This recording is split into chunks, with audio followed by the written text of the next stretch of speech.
আসসালামু আলাইকুম বন্ধুরা, আমরা এক্সেলের ছোট্ট একটা টিপস দেখব যে এক্সেলের মধ্যে যদি আপনার এরকম শুধু ডেট দেওয়া থাকে, তারিখ, মান্থ এবং ইয়ার, সেটাকে আপনি টেক্সটে কিভাবে কনভার্ট করবেন। আপনাকে বলা হলো যে তারিখ থেকে মানে ডে থেকে আপনি ডে বের করতে টেক্সটে, তাহলে আপনি কিভাবে করবেন, বা মান বের করতে বা ইয়ার বের করতে। সেক্ষেত্রে আপনি সম্পূর্ণ নিউমেরিক সংখ্যাগুলোকে আপনি সিলেক্ট করবেন, ডেটগুলোকে সিলেক্ট করে আপনি 3 জায়গার মধ্যে ড্রাগ করে দিবেন। ড্রাগ করে দেওয়ার পরে আপনি শুধু ডেটা সিলেক্ট করবেন। ডেটা সিলেক্ট করে আপনি রাইট মাউস ক্লিক করে আপনি যাবেন হচ্ছে ফরম্যাট সেলের মধ্যে। ফরম্যাট সেল থেকে আপনি যাবেন কাস্টমসে।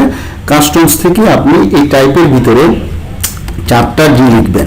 4টা ডি লিখে আপনি ওকে দিলেন। এখানে আপনার সবগুলো ডে বসে গেল।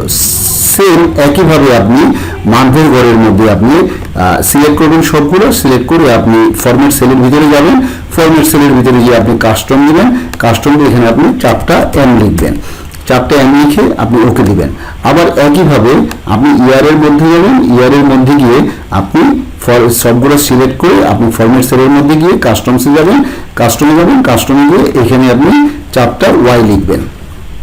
বাস, আপনার কমপ্লিট হয়ে গেল। এখানে আপনার ডে থেকে আপনার মান্থ, ডে, মান্থ, ইয়ার বের হয়ে গেল।